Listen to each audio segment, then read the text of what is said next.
বিরি ধান 108, বয়স 23 দিন। সরিষা হারভেস্টের পর রোপণ করা হয়েছে। চারার বয়স ছিল 30 দিন।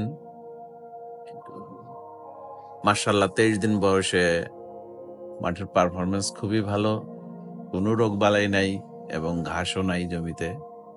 আমরা চেষ্টা করছি সবচেয়ে ভালো মানের বীজ উৎপাদন করার জন্য, মাঠে সব রকমের পরিচর্যা করতে।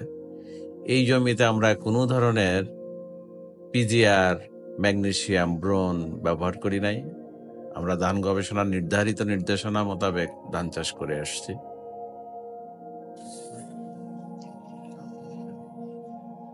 আশা করি এই মাঠে আমাদের সর্বোচ্চ ফলন হবে। এখানে জমির পরিমাণ আছে প্রায় 6 একর।